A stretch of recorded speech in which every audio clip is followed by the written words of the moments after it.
I'll start with like some nitpicks, I guess. Is Signori Weaver, okay? Sigourney That Weaver. character, Signori, fine, whatever. Sigourney, Mrs. damn Weaver. it. One. All right. Hopefully, this is going to be different from the last time I had to keep re-recording because audio issues and whatnot. But everybody here seems to sound fine here on my reading. So we're going to start another night of the Potter Trash with the old man in front of me, no Scott, as he's currently busy. So we'll just proceed onwards then, shall we? I should be referred to by my actual title, which is the Oracle. You can shut your ass up. Anyways, so pretty much this one is going to be not really that different too, but it's going to be the same when we did before, where we did the movie review Super Mario 2 or Mario Brothers 2. And this one, Mario Galaxy. Right. There was that key difference, but yeah, this time we'll be reviewing about Mandalorian and Grogu. Now, to really much set this out of the way too, we'll get with like scores here real quick. Out of 10 here, Fu, what would you rate this movie as? 6. 6? I put it almost towards a 7, but if anything as well too, there's also a bigger reason why it's not scored higher enough too. So we could talk about those then. Oh, warning for people listening to this. This is spoilers, very much spoiler heavy. So we will proceed onwards like normal. So why would you give it a little bit lower scoring? In this case, I assume otherwise too. It like 7 or 8 is like the ideal point of it being like a great movie, right? So in this case, for you, a 6 is for me. My scale works off of this. 9 would be a great movie that I really enjoy. 8 would be a good movie that is, that is probably like, okay, I can't say this is okay, but I can't say this is great. 7 would be like, this is just okay. And 6 is like, this is barely okay. Right. So with that being said too, what are the main points of it that you feel like kind of took away that could have probably made it better too? Or do you think they're just parts of it based on the way how the movie is that it can't get any higher for you? Okay, so in terms of pros and cons, we're starting with cons. Okay, that's fine. Yeah. What I didn't like is, well, to be fair, I went into this movie with not that much expectations because I've told you my opinions on the Mandalorian Grogu franchise and my thoughts on where it can go, and like, so I went into it thinking that there's no way that they can do much with this franchise. So went in without very much expectations.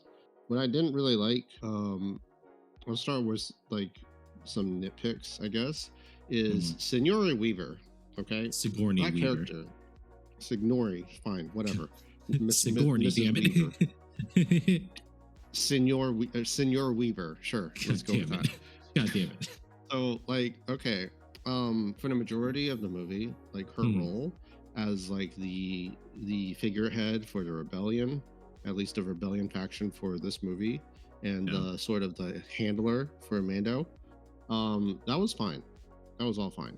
Okay, I don't have a problem with that portion. It's very, very typical.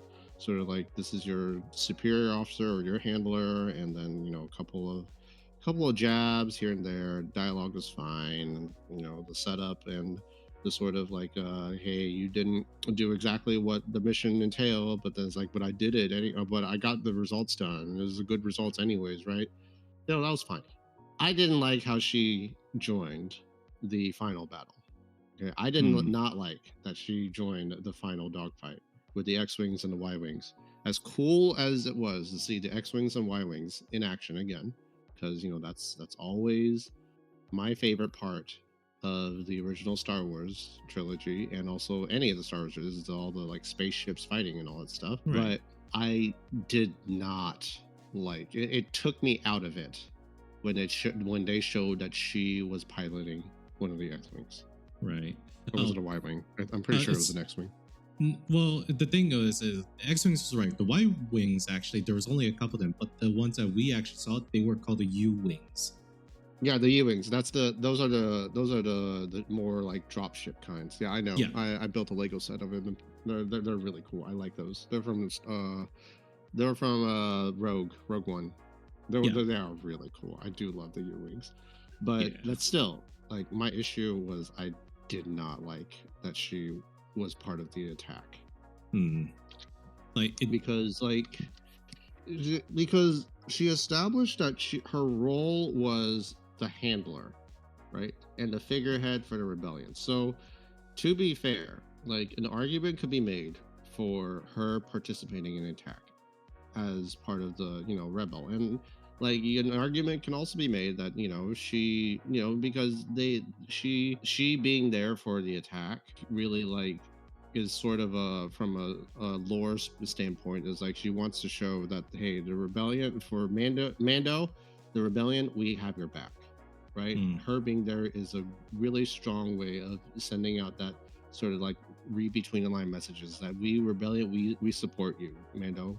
We're behind you. We got your back. Right. But narratively, I still did not like her being there. Mm, just out of personal preferences is probably the best way to look at it then. But yeah, I don't typically think I can agree with that take just because for me it was more or less inconsequential, right? Because I think I it know feeds it's off. in cause. So this is a nitpick of mine. This Yeah. is the I guess the my personal pet peeve with Hmm. that scene because it to me like maybe I'm looking too much and too deep into it or like just trying to find fault where maybe none exists. But like Yeah. to me, it just reeks of like okay, we gotta have like a female character do something. I mean, We got eh, we gotta have like we can't have everything be all done by male characters. There has to be some sort of female represent. I don't know. Maybe that's a little bit of a maybe that's a little bit of sexist by me. But like, but I'm not. I'm also like acknowledging that there's still nothing inherently wrong with her being there. But it did kind of take me out of it because she's old, right? And right. she's more of an administrator, right? So like she's an administrator, but also like a competent enough pilot to like be the leader of this attack.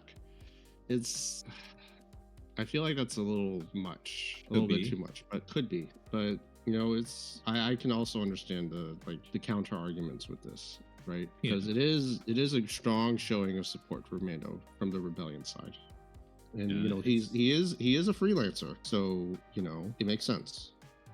But I still Actually, didn't really like it. Didn't sit too well with me. Actually, I want to give a hot take about this one though too. I think you might have a point with that, but I think there's probably a good reason why you might feel that way too. Because do you remember like the whole controversy with Gina Carano, why they effectively kind of kicked her out of like the entire production of Star Wars? Yeah, So I had a feeling too, because the way how the story was setting her character up, I think she would have at this point too would have also been in the same position that Sigourney Weaver's character kind of fulfilled. In a manner of speaking too, I don't think the writing direction would have changed if it was with Gina Carano or not too. But I think it would have actually made a lot more impactful sense if you saw a character like her joining with the Mandalorian with a lot of the missions too. That's just my hot take. I felt like the role for Sigourney Weaver was honestly given to that ever since the whole thing with Gina Carano kind of like leaving, forcefully left by the Disney as employer, because whether or not you agree with what she said or not too, she did become a little bit unprofessional about it towards that whole thing. I do have to agree with that at least. However, it's interesting you bring up Cara Dune because mhm, like my theory on this whole movie was that this is just like leftover Mandalorian like TV story show plot, episode. yeah, Yeah, this was like they probably had brainstormed a bunch of episode ideas, and then this was just one of the like larger scale episodes that they chose to cut out from mm, the show and save the plot for like a future movie. That's my theory for how this movie came to be. Right. And like, if Cara Dune, if the Gina Carano thing didn't happen, then I could feasibly see that an earlier draft of this movie would have included her. She Yeah. probably would have taken the place of, what's that Steve Blum character again? Oh, What was his name? Zeb. Yeah, that. She probably would have taken the place of Zeb, maybe. Maybe. Because like I can't see her character flying a starfighter, but I Yeah. could totally see her like flying the U-wing, Yeah. and Maybe. because she's more shown to be a ground fighter, Right. because There's a lot she's of a shock things. trooper. So Yeah.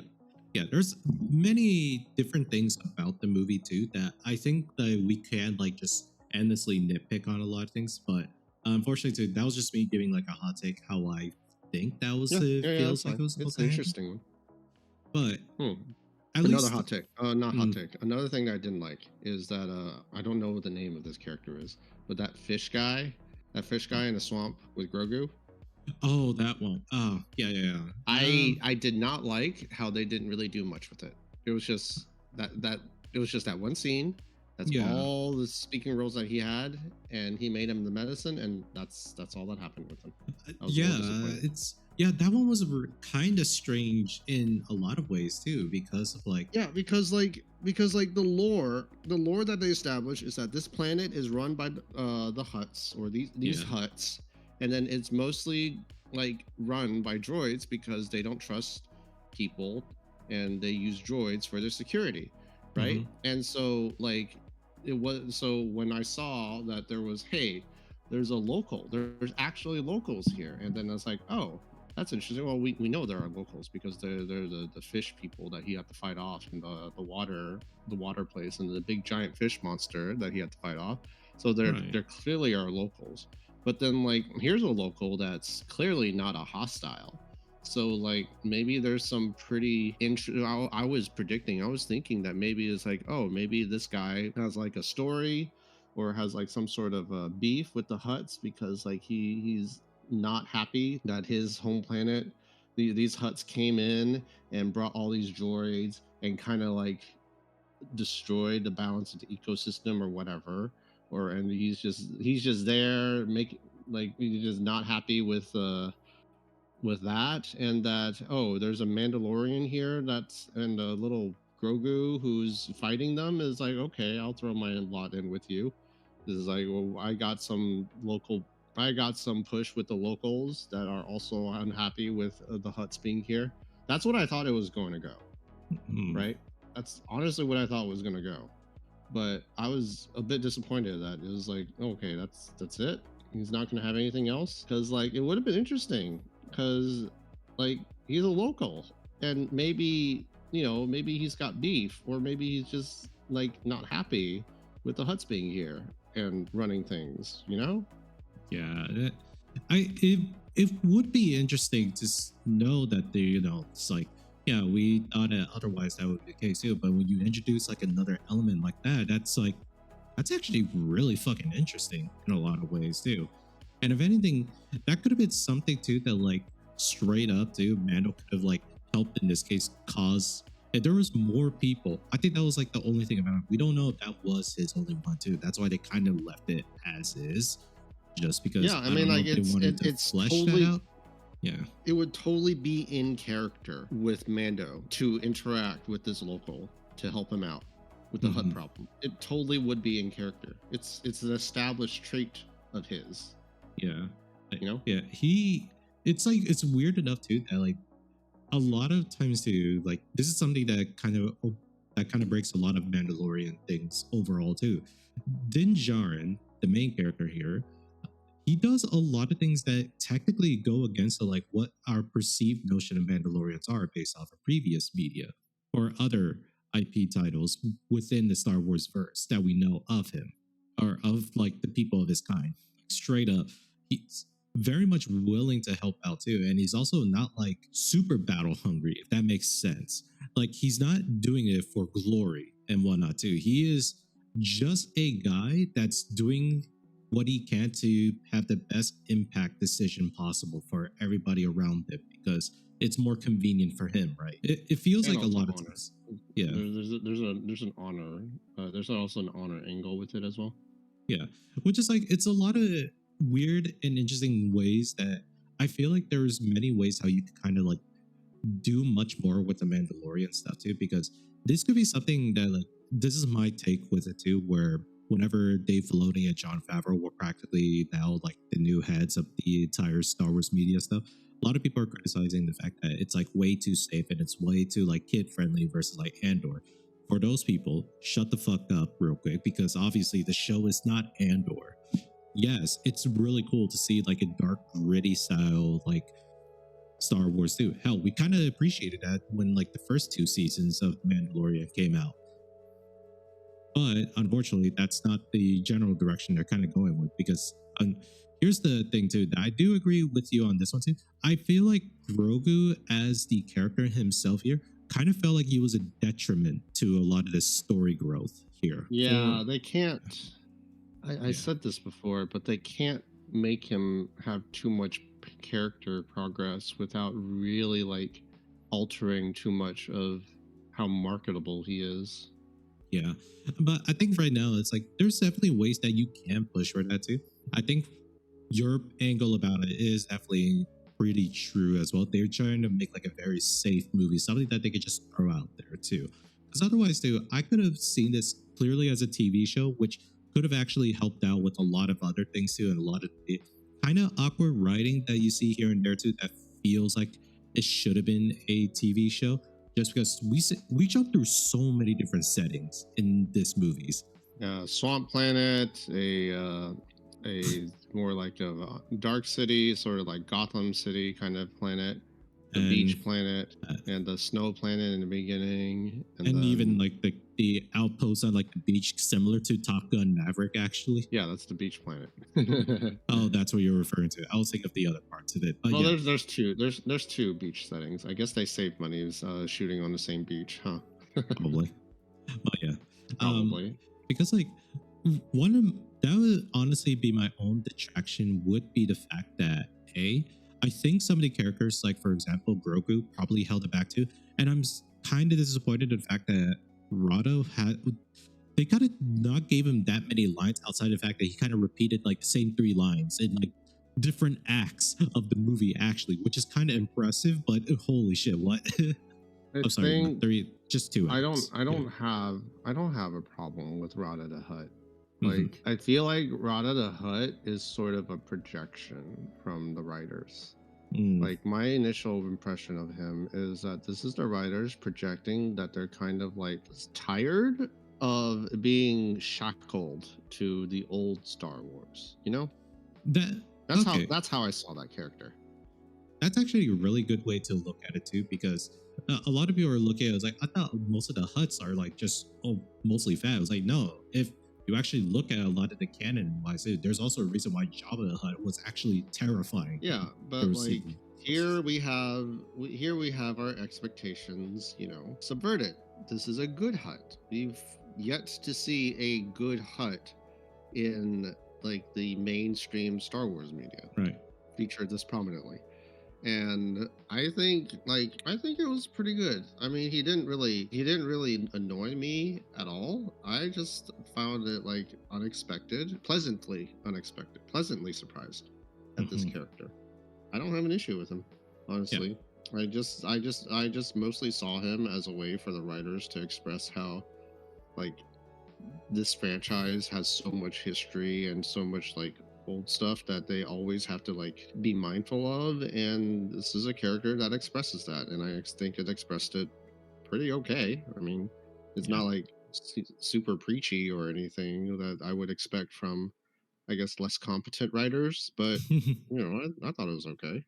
And his like importance in the movie kind of like shifts and like just like goes ups and down, because like he's very important in the beginning, but then once he like, you know, once they capture him and then he's like, wait, the guy you guys are trying to look for, I know that guy, then his importance kind of like becomes non-existent. Yeah. And then he became kind of important again because it's like, oh no, well we let him go and he's free, but then he got captured. And then, oh, so it's important for us to save him as well when we're trying to bust out of the Hut planet. And then Mhm. he gets to do a little funny fight with his aunt and uncle. Yeah. And then at the end, it's like, I'm going to join the rebellion now, and I'm going to help them out. Yeah. Because like, okay, here's another thing. Okay, this is another hot take that I now notice about this movie is that it's too like the resolutions, right? Like what happens is too good. Okay, it's too Mm. like fairy tale good. It's like too feels good, right? Because this character, out of the Hut, he goes through this whole journey and is like, I'm going to join the rebellion. I'm going to do good. Now, this is the same. I got this feeling at the end of Mando season 3 when he, after all the whole like thing with the planet Mandalore and all that stuff, he goes to rebellion and is like, I'm going to be your freelancer. And that's like really like Disneyfying good, Disney gooding it, being a goody two shoes, being Mm. safe, because it kind of like contrasts with the earlier seasons where he's not like too good, but he's also not bad. Like, oh, what's the neutral? Like, it's like he's true neutral, Yeah. kind of. Or like, would you say he's true neutral or lawful I neutral? I would Or say he'd be. I think mm, he's more neutral good, where in a sense neutral that good? Yeah, depending on a lot of things, he will follow things to like law of crow too. But if he needs to break them, he will do that just to make sure that everybody else like comes out on top. yeah, like lawful neutral, right? Yeah. But so Kinda. that's okay. So let me put it to you this way then, because it's so weird because the series, the first 2 seasons felt like very neutral, right? Very true neutral or lawful neutral. Okay, Yeah. his character, but the overall tone of the series felt very neutral. Okay, Hmm. it wasn't until we got to season 3 and also this movie that I feel like the alignment shifted to like good, lawful good. It Yeah. made the shift to lawful good, and so like that's why at the end of season 3 he decided to join the rebellion, or at least freelance for the rebellion. That's not something I feel like he would do, although you could argue it's because now that he has a kid to take care of that he decides to throw his lot in with the rebellion. Okay, narratively that makes sense, but like the Yeah. shift from a true neutral sort of theme or like tone to like a more good tone, uh it was a little jarring to me, especially like at the end of the movie, right? Because like the movie is a pretty good like allegory, Sure. or Yeah. like, yeah, because like the beginning of the movie is, although the fact he still worked for the rebellion, but there's like there's some, like I feel like there's still a little bit of callback to like how his like he was a lawful neutral character in the beginning, and then now it's like more good, so that shift from neutral to good is, I guess, a contributing factor to why I feel this movie was like extremely safe. Right.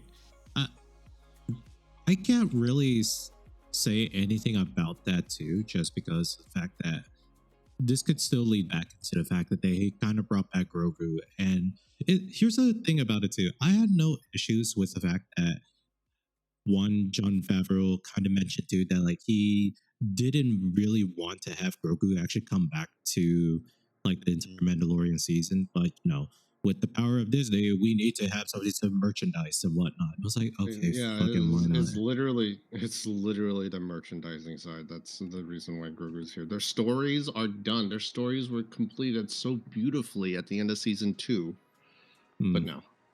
Yeah, and then it's like then they kind of had to awkwardly trying to work that into it. It turned out kind of fine too. I understand too. Not a lot of people preferred like season 3 a lot of times just because it kind of took away from a lot of it. It kind of gave it to like a lot of other side characters that people say that they argued that didn't care too much. I have a different opinion on that too. This is just from my side about it too. Not a lot of people It's would agree with me. it's it's, Yeah. it's executive meddling. Yeah, They there's definitely a bunch of that. like it's like they had a very beautiful and a very wholesome and I think artistic closure at the end of season 2. Hmm. But that doesn't. That's not how the Star Wars executives see it, and that's the discrepancy between Right. those executives. They live in a different world. They see Yeah. things differently. Yeah. And I kind of want to like just make this as a point too. This is something too that like as much as we can blame the executives for as much as this is too, and we do see that in a lot of things, they still had to still come out with like some piece of music too. So it's like they're doing the best with it. I'm not saying that I can forgive a lot of things that they do too, but outside of that, I've been still sort of like happy with the way how the movie came out too. So I can at least give some of the pros for this movie as well. Holy fucking shit, there were so many goddamn references in this movie too that I was just like, oh my god, they mentioned this. Oh my god, they mentioned that. Oh shit, there's this one too. Like there was so much of like the minor details that went into this. At this point too, a lot of the times that we kind of pointed out as like cons, they kind of mean a little bit less in the grand scape of like the movie did actually pretty well on its own, despite the Yeah, a lot of I one-dimensional think it did. character writing here and there too. But that part of it didn't really mean much to me ever since like one. I think they did want to experiment different ways how they were going to probably tell the stories too, by the way how some of these shots were taken. For first part, I fucking love the intro for too. Not specifically that intro in the snow scene too. However, too, I think the trailer did not do a justice of that one scene where it showed Mando going downhill on the ATST or that I like, like. small I think walker the thing. intro. The intro on the Snow Planet is by far the best part of the whole movie. Yeah, By and far. in the trailer they made it look really awful and bad too. But it was just like no, I think it was just the way how the trailer was kind of pieced together and edited that it looked awful. This one it looked hella cool too. Kind of just seeing, oh, this Mando's kind of getting some too with the Grogu. No, he's still him. He's just going in like shooting motherfuckers left and right and not giving a damn about it too. And in a lot of ways too, it's like, yeah, he sounded like kind of being good at being a freelance worker as a rebellion too. He doesn't do it in this case based on what the rebellion wants him to do. He's going in there just murking people left, right, at least specifically to it's stormtroopers, and he's pretty loud about it too. I think like they kept that characterization of him pretty well, Mm-hmm. where he does what he thinks is right, and Yeah. that's in character. Yeah. At least they didn't butcher that. Yeah, just watching that too. And guess what too? As much as like we ourselves don't really like Grogu, like what he kind of represents in the in like the grand vision of what Star Wars is going to be like under Disney's management. I think Grogu was fine in this one too. Hell, if anything, I think he had like Grogu was fine. Grogu is just the excuse for parents to take their kids because it's like, oh, there's kid friendly stuff in here. Yeah, and there's a lot of moments in that movie that feature Grogu that I actually appreciate a lot about it that kind of like harken back to the previous seasons of The Mandalorian, especially season 3 of Mandalorian, since that was like the one, like season 2, they dropped him off to in Book of Boba Fett. They picked him back up again in season 3, kind of features him now with Din Djarin. It's like, you're supposed to be training to be a Jedi. Why are you with me now? And it's like, well, the kid has an attachment with you now. And it's kind of hard for him to kind of let go of that. And here's the thing about that too, and I think Jon Favreau did it really well despite circumstances, to kind of showcase too that like due to his trauma of what he was able to experience or what he remembered during like Order 66, I don't think he really wants to be a Jedi. And honestly speaking, I don't blame that kind of direction that they took with Grogu, because like why the fuck would you try to be a Jedi too when obviously right now he still hasn't been able to like get past this trauma too. And this is also something that, oh, wouldn't Luke could be able to help fix that too? It's hard. It's really hard to deal with like that too, especially in this case too. Yes, he's 50 years old, but at most he's like 2 or 3 years old respectively, right? Yeah. And that's just something that like a lot of times too, it's really hard to know how to like, fix something like that, because let's be honest too, Luke kind of is still trying to be like a teacher for his new Jedi school. and Grogu technically would be his first student. However, I do hope they kind of go in a little bit for that for the Ahsoka series, but that's sort of like in the background at that point, which is unfortunate, but fuck it, whatever, right? I find it funny, a little funny, because like I'm viewing it from like this certain perspective that the overall, okay, is that the Star Wars executive opted for blasters instead of lightsabers. Okay, that's a generalization of the point I'm about to make, because Grogu represents what the executives want from Star Wars, a very marketable, I guess, entity, if you will, right? So when narratively they wrote Grogu into a scenario where he had to choose between, this is I believe in Book of Boba Fett, where Luke posed a choice to him, is like, you could either go back to the Mandalorian or you can stay here and then, you know, take on your legacy as, you know, Yeah. with Yoda's lightsaber. I believe that's the scene, right? You know, Yeah. the scene I'm talking Yeah, about. I know what you're Yeah. talking about. So like, and he opted for the Mandalorian, Which and I feel like it's a so lot more impactful than what a lot of people yeah, it's impactful, believe. and it makes sense. It makes sense, right? So like, but I just found it funny in the sense that, oh, because I've always believed that Star Wars executives, or most executives, would see Star Wars and be like, oh, it's the lightsabers. Oh, it's the lightsabers. Oh, it's the lightsabers, right? Because that's kind of like what some of the EA executives kind of treated the Star Wars franchise when they made Star Wars Right. games. It's like, yeah, like they pitch an idea to a Star Wars game, and then the executive is like, okay, it's a cool idea, but where are the lightsabers? You know? Yeah. So like, I found it funny that they opted for the blaster instead of the lightsabers.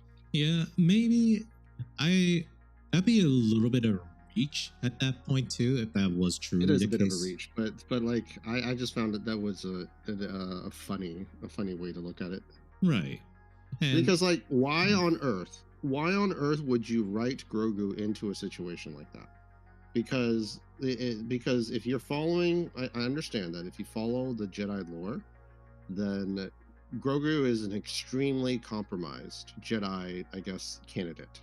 Like, right. extremely compromised, right? So it would have been an extremely hard sell to hardcore fans such as yourself. I don't really consider myself a hardcore Star Wars fan. You're more of a Star Wars guru than I am. I'm Right. knowledgeable, but not to your level. Like, it would have been an extremely hard sell to have Grogu end up being a Jedi for hardcore fans such as yourself, I would think, because he is, again, a very, very compromised Jedi candidate, right?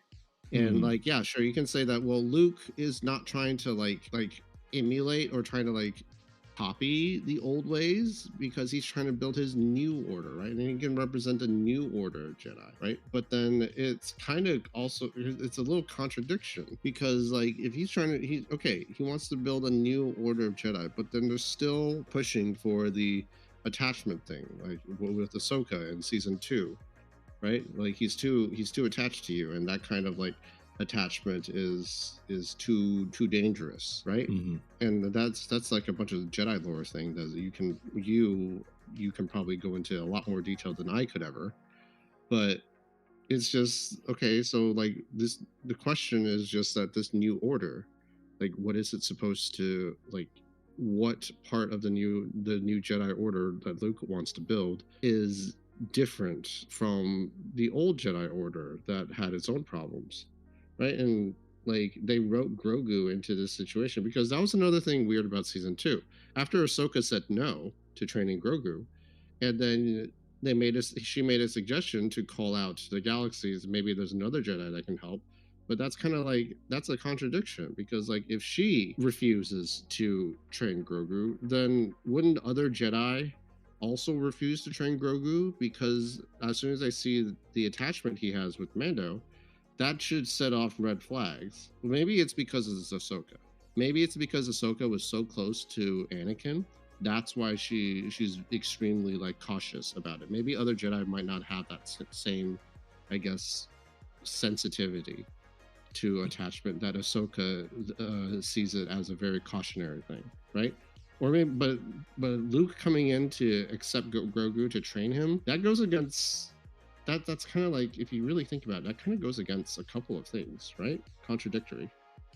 Kind of, but I can at least explain a little bit about this. This sort of less I can nerd out a little bit for this reason alone. Go ahead. Go ahead. So the main entire reason is the fact that it's one of the things too that people think that like, oh, is why is Ahsoka trying to preach in this case about attachments in Jedi's?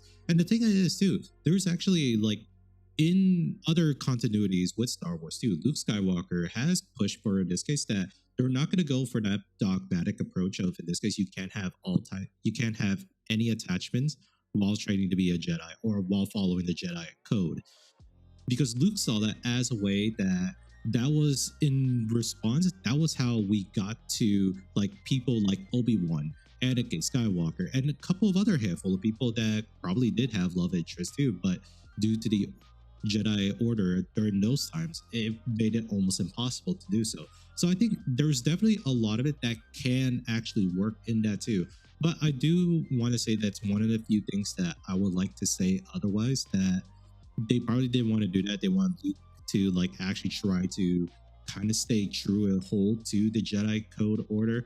But in all realness, I don't think he would ever do that too. But I still think him asking that question to Grogu, because he's also different in the regards of the fact that compared to the Jedi Order, once you are inducted into the Order itself, it's kind of impossible to kind of leave there, because if you failed, like in this case as a Padawan, to like go past to become a Jedi Knight, you end up working as part of like the Jedi archives instead. That's usually how it ends up happening for a lot of these people, right? I didn't know that about the lore. I did not know that. So that is like the main thing about it too. A lot of people that didn't make it past to be a Jedi Knight, because not every child that they saying procured sounds awful, but it is pretty much that. They effectively kidnap kids, right? In hopes that effect indoctrinated as well, which however you want to spin that sounds awful. Luke, in the actual storylines too, or Legends continuity, he doesn't want to do that at all, because a lot of time that feels wrong in a lot of ways too, of like taking kids from their homes just so that one, you kind of just indoctrinate them into the Order. It's sort of like a weird sick cult in a lot of ways too. So he saw in this case the same flaws that Qui-Gon Jinn kind of was like understanding of that too, where the difference is the fact that when he took on Anakin, he was like with his mom that was effectively a slave, and then later got killed. And if anything, Qui-Gon was mostly like he had to like bring him in too, because otherwise he probably wouldn't like bother with him too. It wasn't until the fact that, you know, the existence of the Sith, the whole thing with the now his mom is fucking dead too, he's pretty much an orphan right now. Qui-Gon had to at least like pick him or take him in. Otherwise too, it would have been very bad already too.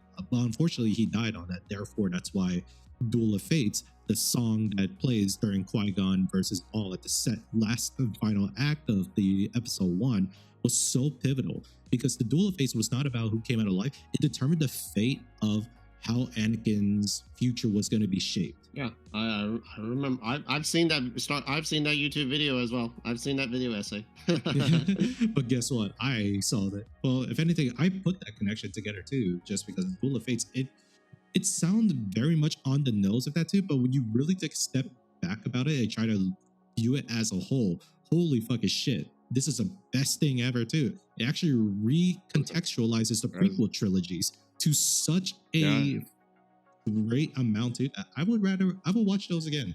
But anyways, moving on to the point too, why does this happen with like Grogu, and why wouldn't in this case Ahsoka do that too? You are actually on the mark on that one too. It's because she herself is too attached to the same way with Anakin as well. And to be honest too, she doesn't really see herself as a Jedi Master. At the time, she was primarily just surviving on her own. After, in this case, she was exiled from the Jedi Order due to quote-unquote crimes that a lot of times it's like she was practically set up for this regard. But yeah, and then she quit on her own afterwards when they kind of like, okay, yeah, we resolved it. Yeah, we resolved it. Yeah, because at the time too, she knew that she couldn't trust the Jedi Order, because if they were able to turn on hers that quickly too, then yeah, she's right to believe that like why should I bother like with this too? At this point too, like I can at least defend myself because I have Anakin Skywalker as my master. And holy fucking shit, she did absolutely survive Order 66 because of Anakin Skywalker. So let that be known too. I think in a lot of ways too, she could in this case not just be at the right time to like take her on too. Only because here's the other thing as well. Because she also took on Sabine Wren, who was a character that was in Star Wars Rebels that we then see in the Ahsoka series, who's a Mandalorian that is force sensitive, and she has practically brought her on to be her own like Padawan too, kind of. But she's not technically a Jedi, is the thing. But in a way, she is an apprentice that she is overseeing her training. Only because the fact that comparative to like everything else, Sabine Wren doesn't have like the whole thing with the Jedi that she has to abide by. So a lot of times Ahsoka could just be like, okay, I could just train you how to do simple self-defense, how to use the Force. That's about all I could realistically do. In a lot of ways, yes, she is a terrible master. In a lot of ways too. And I think that's okay as well too, because it showed that in the Ahsoka series that she was definitely not equipped to be able to actually train other people how to use the Force. She could give guidance, but it was not the same level of taking on an apprentice and actually guiding them to becoming like what you want them to be, because she doesn't really want Sabine Wren to be a Jedi Knight either, just because she is still Mandalorian. And if anything too, I'd rather prefer in this case this character to just only just use her blasters. And then occasionally she whips out the lightsaber, similar to her deceased peer, which was Kaden Jarrus, who was also the quintessential trope of, in this case, you thought he was like a rugged bounty hunter, but then he's a Jedi in disguise. So he's like a Ronin, a true Ronin, which is awesome. I love that characterization of that character. So then we go to Grogu. I think it's very much important otherwise too that he made that decision too, because Ahsoka kind of affirms to Grogu that she understood the type of pain that he kind of went through just because he was a Jedi, or he was trying to be a Jedi under like the tutelage of other characters and whatnot. And it was said too that like he technically wasn't like the best at it per se too, but it was also because he's technically the youngest out of all the Padawans that they brought into the Order. Not only that, you had in this case the actual identity of, does he really want to be something that at this point the whole world has hunted Jedis, and he was on the run for so long too, as trying to escape Order 66, barely surviving as such too. And it's like, do you really expect something like him to like want to try to be a Jedi again too? Hell, Ahsoka is not even a Jedi as she lived through Order 66, and she's doing her own thing. We see other interpretations of people that go through Order 66. They don't truly like go back to their original Jedi ways just because they see the fact that like there is fault and also things that they want to take with them, but clearly there was faults within the Jedi Order that caused it to be so. So I think Grogu kind of stepping into it to become like its own like Mandalorian stuff too. Because here's the thing about a Mandalorian, it's more about the culture and not the type of people that inhabit it. Let's get that out of the way. So seeing that, it's kind of cool and honestly kind of scary in a lot of ways if you look at it deep enough. But moving on. I think with the way how they handle with Grogu in this particular show or in this particular movie, I think he did a good job with him too. Hell, they gave him some moments of like him actually trying to be able to survive on his own, trying to, protect his father figure from danger a lot of times. Yeah, we get some that was very nice, cheesy and things. I wasn't expecting that. I wasn't expecting him to do that. I was expecting the movie to showcase some Grogu independent moments, but I was not expecting them to do that much and to that extent. Yeah, because a I lot will of say times, because a lot of times we don't actually see Grogu like be this much independent by himself, right? Yes. Without like the help of others. Because in this one, it's really cute and whatnot too. And obviously my girlfriend is just fucking in love with Grogu here, and I don't blame her. That adorable. I think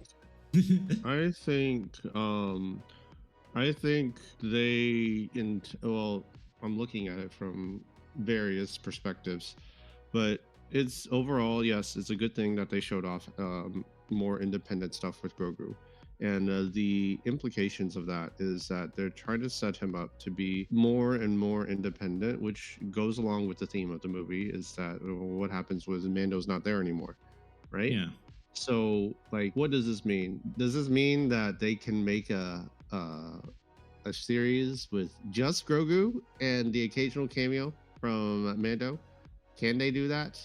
This is the setup for it. This is like if your end goal is to eventually have Grogu be an independent enough character to be able to star in his own media, whether that be a movie or a TV show, then this movie, Mando and Grogu, and all the scenes that they have Grogu in doing his own thing, that is the required first step on that eventual path where he can star in his own show.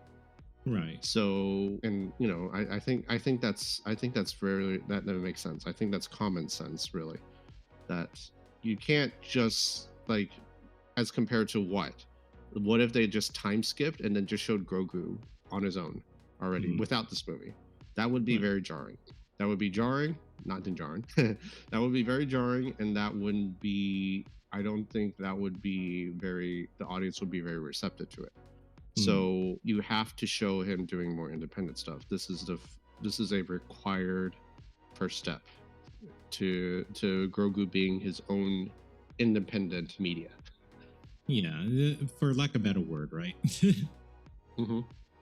And that's one of the other things too to highlight as well too. It's like I mentioned before, there's like a lot of fucking references. The one I really want to nerd out is the fact that yeah, the Hut twins they employed a bunch of like droid guards as their personal security. But holy fuck, these aren't just simple droids either. I saw in this case super like commando droids, even super battle droids that we haven't been That's all able the to battle see. droids. Yeah, and if anything too, a lot of them they're sick as hell. I love their designs, and it's great to see that. A couple other ways to like add on to it. Whatever if you show me the actual good stuff with it, which is like all of the fights and a lot of the spectacles that they do their best on with this movie, and it's there. It's pretty engaging too. I think a lot of the way how the movie is shot is beautifully done. Yeah, I think so too. Cinematography wise, I think it's pretty good. I told you before when as soon as the movie ended, when we were walking down, I told you that initial fighting scene where he infiltrated the AT-AT, and then that whole like uncut shot sequence of him just like mowing down stormtroopers in that AT-AT, brilliant cinematography. Definitely was shot by someone who knows how to do action scenes because it's completely uncut. We see everything as a wide angle. Wonderful, right? Yeah. Disappointed that the rest of the action scenes didn't have that kind of quality either. I'm pretty sure that they just blew the entire budget on that one initial scene, or that scene in the beginning. But but well, what was it?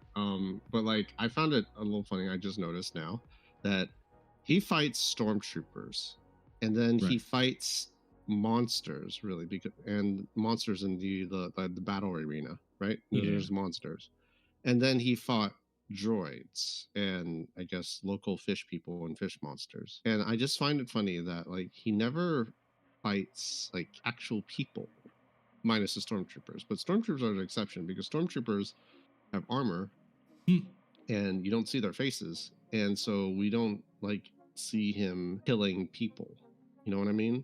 But he's mostly killing other than like the initial snow planet scene with the Imperials. He's not killing people, he's killing monsters and robots. So it's like this is another thing that is like, okay, they're trying to lean more towards this is a good guy. It's like from neutral to good thing. I may be reaching, but it is like I did enjoy it. I did enjoy it, and then the droid fighting droids is like, oh, his full circle because like he's he's fighting off his trauma because the start of the show he hated droids, right? And so this is like a great excuse for him to let loose and kill, blast the fuck out of droids. just blow up all these droids and stuff. Yeah, like, because like if you want to really get into like narrative shit or like I don't know thematic shit, then he's he's beating his own like childhood trauma, and this also like goes along with Grogu's own personal growth as well. So you can probably make some sort of like snooty fucking like college video essay thing. You can go about this. Yeah, it's give or take. There's some about that. connection there. Yeah, and here's the overall thing about it. I do rate this as a 7. Yes, there are issues about it, but in all honesty, if I want to get like recommend like people to watch it, just go watch it. It's actually a ton of fun too. A lot of people say that it's like worse than like some X amount of something here or there too, but it's like at It's that point, fine. a lot It's of a it, fine movie. yeah, It's an okay movie. yeah, and I nothing think. about it. Hmm. Yeah, go ahead. Go ahead. Yeah, and to really add on to the whole like thing here, right? I think in general too, the way how a lot of people kind of saw this movie as like it's kind of awkward. Maybe it's like too safe, but it's like I don't blame them for doing this anyways, because They're a trying lot to of write time, the ship. yeah, they're trying to write this ship too, and you're trying to criticize them that they're going too safe with it. Even though, yes, I agree, you have other Star Wars media that they have that they could definitely push towards that direction, but you know, not everything has to be Andor. Not everything needs to be like another version of Rogue One, and not everything needs to match up to the type of writing or level that what was it, Paul Shadow Lord is right now. That's airing. I Yeah. need to watch that. And it didn't, and not everything. And I like how you're just saying not everything has to be Andor or Rogue One and all this stuff. And I Yeah. want to say follow up with that is like, yeah, and not everything, definitely not everything has to be the acolyte. I no I mean, further okay, comment on that. To be fair, like Mhm. to be fair, they're trying. They're trying to do all sorts of pull Star Wars in all sorts of directions because they kind of messed up. They lost a lot of their audience, and they're trying to right the ship by like going in all sorts of directions, seeing what hits. And Right. so, you know what? I don't blame them for doing something safe because if you really think about it, they haven't been doing anything safe so far. And so now they're doing something safe. And Yeah. it's fine. I mean, they're allowed to. Like Yeah. they've done risky stuff with the IP. Like they've done nothing but risky stuff with the IP so far. So you know it's high time to have a little bit of safe stuff. It's okay. It's Yeah. understandable from their perspective. Yeah, and here's the thing about it too. A lot of the criticism can be like honestly way too harsh than need be too. Because here's the thing about it too. I'll even make this a small review for the Acolyte. I did watch this show too, and hey, I feel sorry for yes, you. well, it's not as bad as you make it out to be, but it's also not the best thing that they written in terms of like Star Wars show that we've seen so far. It does take a lot of very interesting applications too. I didn't like the way how they kind of handled the twins or like in general whatnot too, but I did agree with some guys saying too that like, oh, because of the existence of the twins being born from the Force, that it belittles like the significance of Anakin Skywalker. It was like, if you kind of just straight up follow what the show was kind of showing us there too, it wasn't a natural way how Anakin, quote unquote, Anakin like was born too from the Force. If anything, the way how the twins were made is the fact that they actively had to get her pregnant, and then they also had to perform some type of ritual because they were in a planet that was like rich in the Force, which that does happen a lot of times too. That does happen. It just so happens to be that like whenever the episode 1 came out, the planet that Qui-Gon and Obi-Wan came in, it naturally didn't have like that strong connection to the Force. But they noticed that something was very strong only because it was the birth of Anakin. That was the only difference here. And I think they still maintain that. And for me though, I have some things to say to people otherwise say that bleeding a kyber crystal is stupid and whatnot too. And it's like, okay, here's the thing about it. Bleeding a kyber crystal is something that's only for the Sith to attempt and do, right? And so a lot of times when we see Inquisitors, they're using like artificial kyber crystals. I agreed for a couple of things too. That like I do like the way how that's being handled too. And then there's also straight up that one Luke Skywalker's green lightsaber is actually a purified artificial kyber crystal from Darth Vader's lightsaber and whatnot, or something that he found from like in other like uh Empire like blasters, because lo and behold too, a lot of blasters in Star Wars, they do carry some type of kyber crystals. Shocker be all, right? Anyways, yeah, shocker be all. A lot of the blasters are actually powered by kyber crystals. It's just so happens that for the Empire side, it's all artificial, whatever. But the truth to telling with the Acolyte here is the fact that I love the antagonist that they gave for us here, where it showcased in a way too that like already this was the High Republic era. This was when like Jedis were at their most conceited moment, where they have not actually fought like a Sith ever since they took down the Sith Empire. And then this guy kind of comes around too, which I for one want to at least say too, he doesn't actually come off as a Sith. First of all, he knew how to bleed the crystal like a Sith, but does that truly make him do that? No, he doesn't actually follow a lot of principles behind it. He can learn, in this case, dark force style techniques such as bleeding kyber crystals. It's the same thing of like, just because you do one thing does not automatically make you a Sith. It's the same argument that they say, was Kylo Ren a Sith? No, he was not. If anything, he kind of failed at being a Sith, actually, which is the funny part about this. But so you have something like that too. Acolyte kind of shows us different angles about this, and there's so many different dynamics that they could have went with Acolyte that I think could have actually made the show 100% better for this.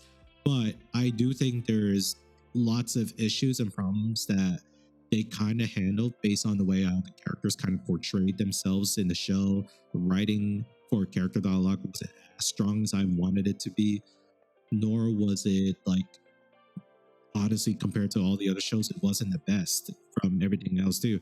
But I did appreciate the fact that they were trying to do something that we haven't seen before, which was trying to do a show with the High Republic era.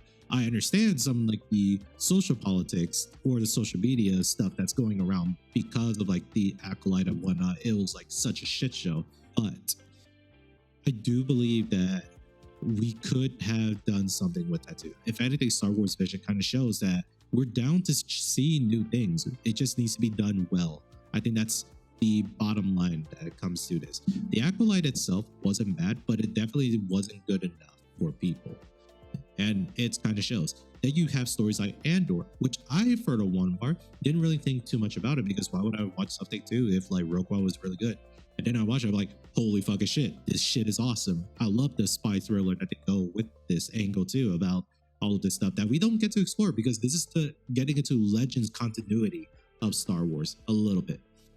And then we see stuff with like Mandalorian, and this is also what leads me back to like Mandalorian season 3, where I appreciate for what they try to do, where what Mandalorian Grogu did for me, what Mandalorian season 3 did, is the fact they concluded a lot of like stories that started in Clone Wars.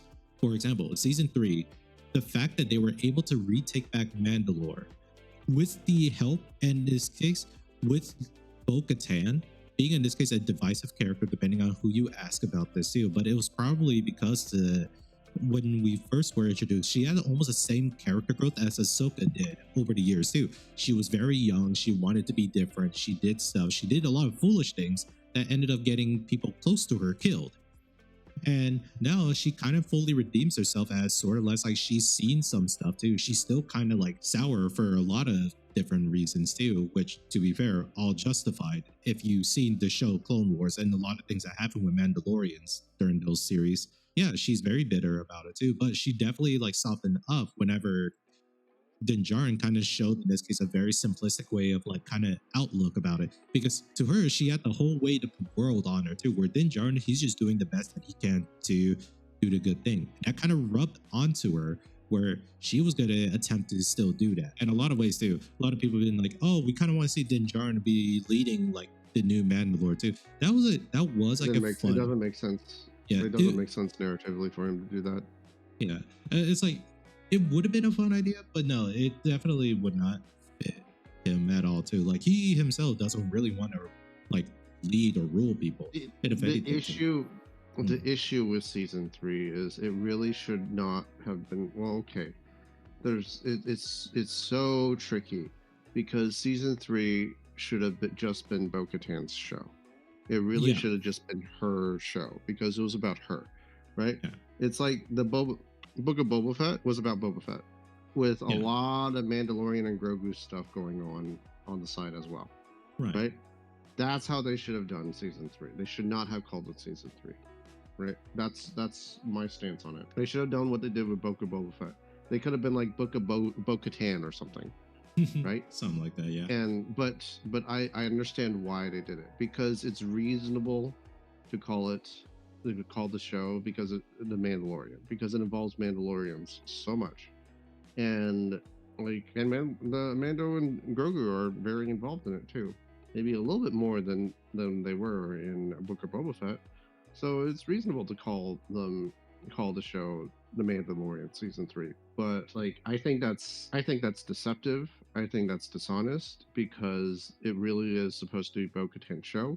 And the only reason why they call it Mandalorian season 3 is because to continue riding on the Mandalorian marketing wave. Yeah.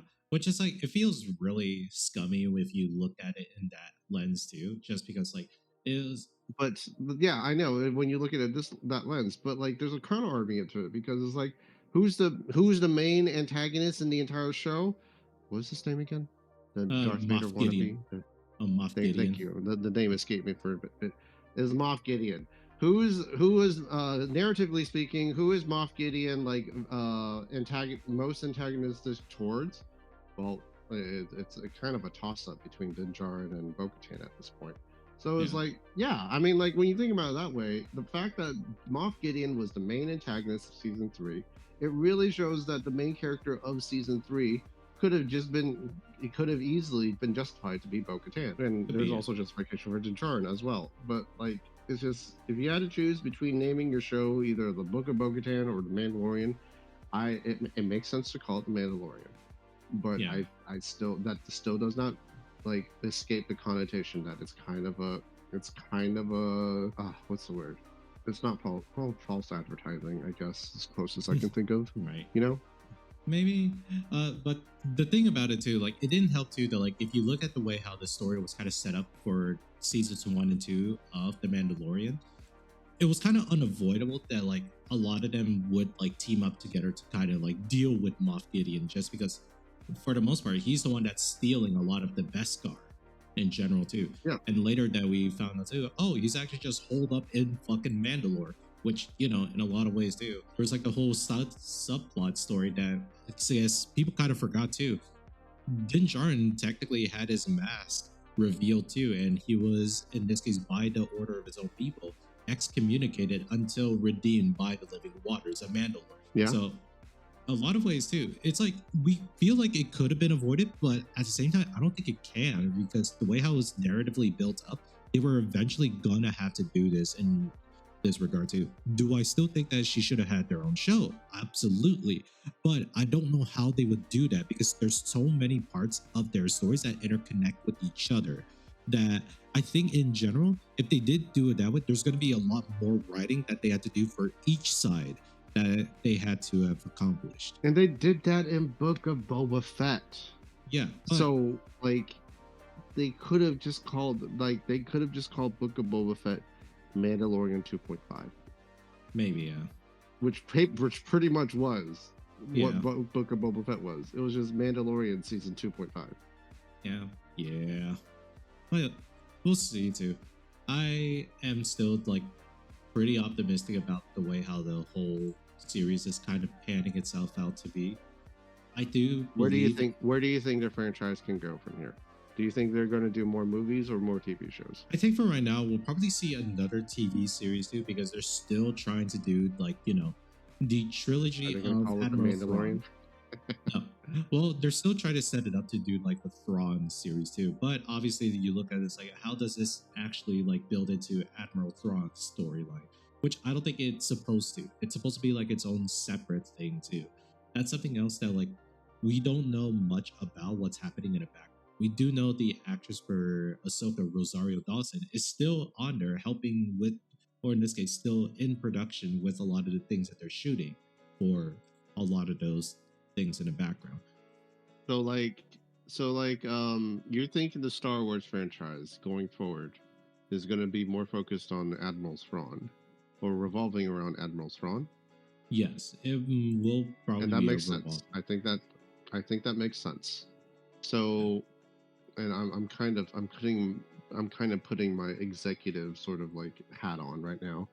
You know how I can like have very Yeah, similar yeah, viewpoints as yeah, executives. yeah, yeah. But I'm Shut up, putting my man. executive hat on, and then it's like, okay, if you see how that moving forward, the Star Wars franchise should revolve more on Admiral Thrawn as an executive hat on me right now. How is Mandalorian going to fit into all this? Because you saw it already. You already kind of said it earlier in the so here too.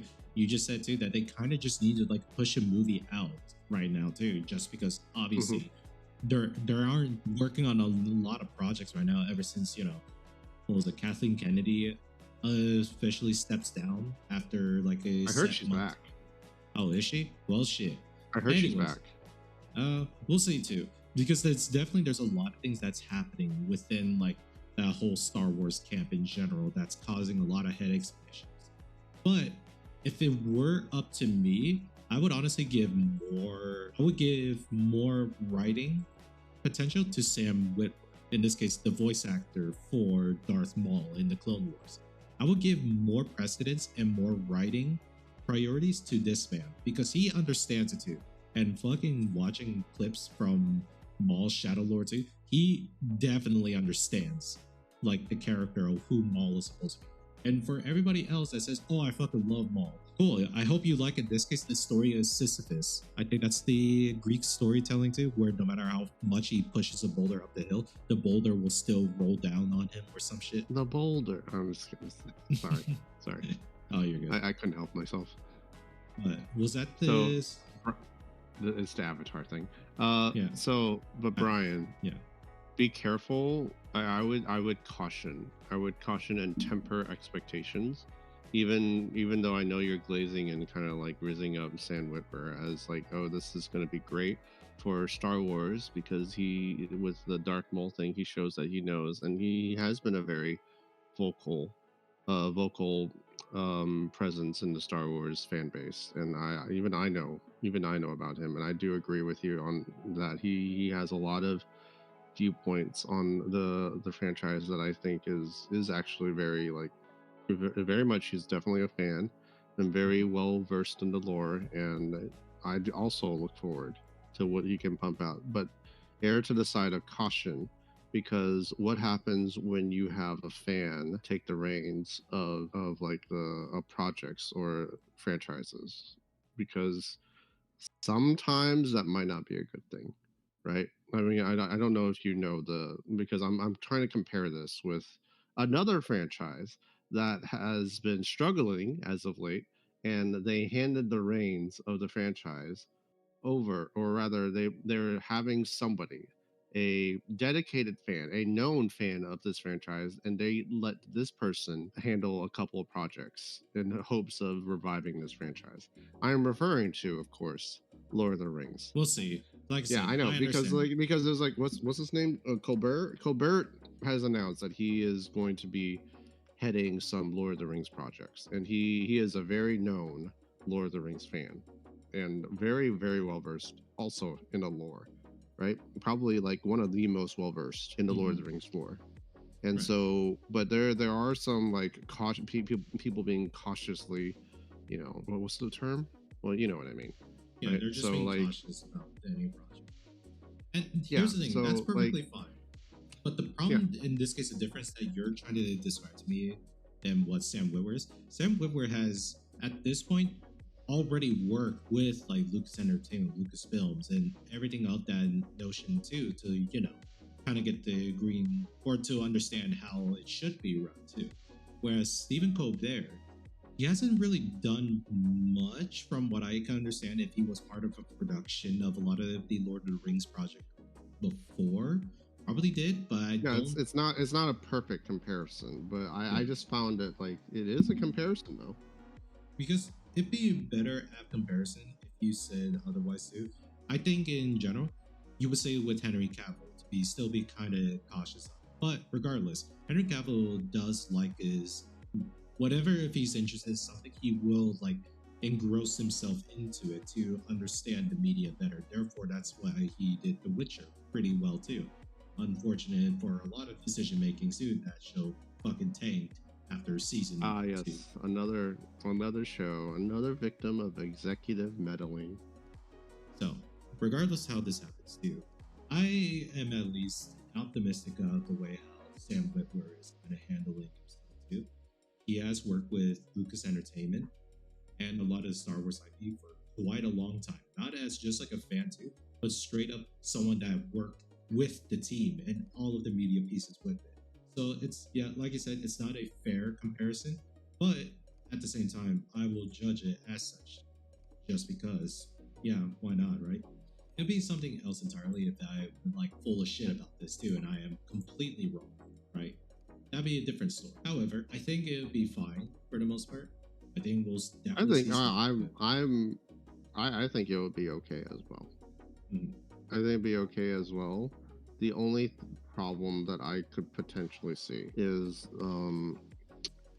Star Wars as a franchise has always been kind of a weird one because you have the fandom. The fandom has like me and you are probably a pretty good representation of the different sides of the fandom, right? There's Correct. the really hardcore, really like lore heavy and really lore knowledgeable Star Wars Legends kind, like you. And there's also the other kind, which is the more mainstream, right? They're more mainstream. They only know the movies, maybe a couple TV shows, you know, and they don't know the lore as deep. But they're the mainstream audiences, right? So they're more entertained at like, oh, lightsabers, ooh, starfighters, ooh, like cool looking armor or like characters and toys and such, right? The merchandising side, Right. right? So you have the really dedicated rabid fans, and then you have the more mainstream fans. And Star Wars as a franchise has always had they've always had these two sides of the fandom, right? Always, Right. always, always. So like, so the thing that I'm seeing with the Sam Witwer situation is that Sam Witwer is very clearly, very, very clearly on a very like dedicated, very lore heavy, knowledgeable to the lore, and would probably produce works that would cater to the more knowledgeable and the more lore heavy Star Wars part of the fandom, right? And Yes. that's why you're excited about it, right? And that's great. But the thing is, Star Wars also has a mainstream appeal. Star Wars, that's where most of, I guess, executives would always want to like milk that side and want to put more emphasis on that side, right? So like, because are these two sides of the fandom mutually exclusive? Because can you make a piece of Star Wars content that caters towards one side while also like doing well with the other? I don't. Maybe if I'm, it's a good enough piece of content, yeah, I'm then sure, absolutely, right. Both sides of the fandom can enjoy a well made content, right? But it's a balancing act. I know it's the force, but the force is all about balance, right? And so like that's what I see, right? It is like, is this too much into one? Is this too much that it tips to balance, and then it ends up being not as good? I don't know. That's the only way I can see. That's the only way I can see something going wrong. Is that he makes something that's like a bit too much towards the your towards like the lore heavy side of the fandom, and ends up making something that's not as mainstream. But then again, that you could argue that most of the TV shows they've been coming out is kind of like that. So I don't know. Maybe I'm just like grasping at straws here. right. I mean, here's the primary thing about it too.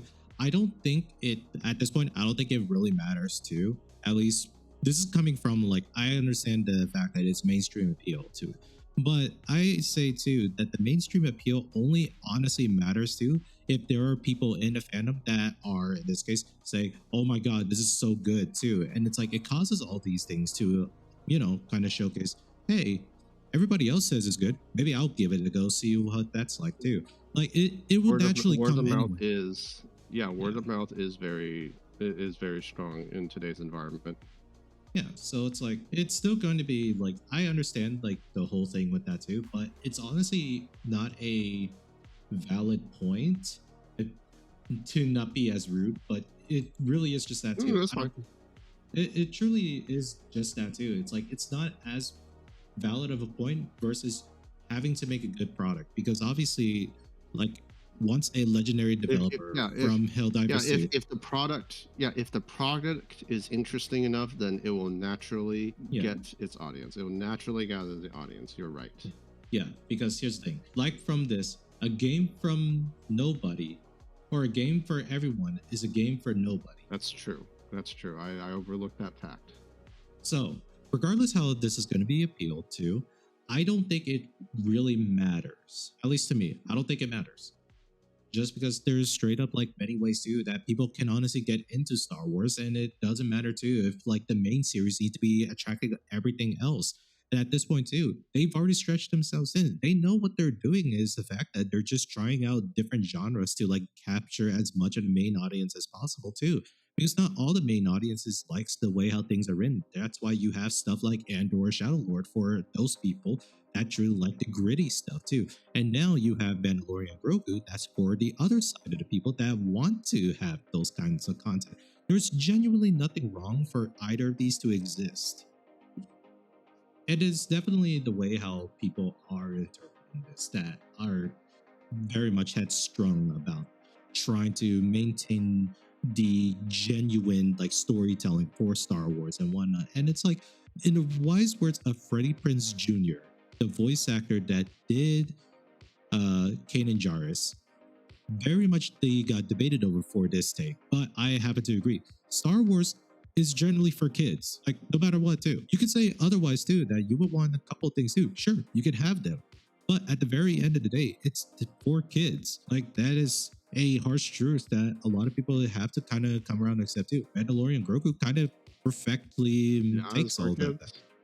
So for kids, I wouldn't say Andor or why do I keep wanting to say Apocalypse? Acolyte wasn't. I don't think those were necessarily for kids, but in general, I do agree. Like Star Wars, it's for kids. I mean, it's an interpret. It's an IP with so many different ways you can interpret this, the material, right? That's what makes it. That's arguably what makes it a good IP, is that it's so flexible in how it can be enjoyed that people can enjoy it in the way they want to. There's you can argue, different sides can argue about how it's supposed to be enjoyed, but at the end of the day, it's you enjoy it however you want. That's just how the IP is. It's a big universe. There's something for everyone. I mean, Pokemon's like that, right? yeah, But the dangerous thing is that by that logic, then the Force is female. That's that would also be a valid. That would be valid too, but it's also like to Freddie Prinze Jr.'s to me kind of going at this at a genuine criticism to his remarks on that too. Albeit, sure, that may be the case too, that it is for kids, but unfortunately, not a lot of times kids will be interested in stuff like that regardless. So therefore, you do kind of just have to make stuff for what everybody else is at too. Like, I understand in this case why people are mad about that too, and this is what Freddie Prinze Jr. kind of used this too. And he's not wrong in this regard too. I actually respect him too, because just like Sam Witwer, he actually knows Star Wars to the same level that he may not be a super fan like Sam Witwer, but he understands what the entire story and trope and the themes that Star Wars always tells whenever they make these new projects too. Like, he understands the Force way better than average actors that take on these roles. So, to say the least too, I think Star Wars is in a very interesting spot. Will it go away? Probably not. But we're definitely gonna see some changes too. Hopefully it's for the better too. But that's not up for us to like say for that regard, right? We'll see when it comes out. But overall too, damn, we are running at the hour 23-minute mark. I feel like we just been mostly ranting half the time. Nah, it's okay. I mean, we kept it on theme. It was mostly Star Wars, Mandalorian, and focused. It's fine. So, I'd say thank you all for tuning in tonight of the kind of off-railed review of the Mandalorian Grogu. We did make some points about it that take away that what I didn't really necessarily like to, but what I mostly like about it too. And it's still something like should this change your opinion about it? No, not And really. I would like to pitch that the next movie that we watch, Coyote versus Acme. I would like to watch that one. I would pitch that we should all go watch that one, and then maybe that'll be my next appearance on this podcast. We talk about that movie. All good though. All right, that's perfectly fine then. So all is well and whatnot. So let's go ahead and say thank you all for tuning in tonight, and I hope you all have a wonderful evening. Laters. Bye.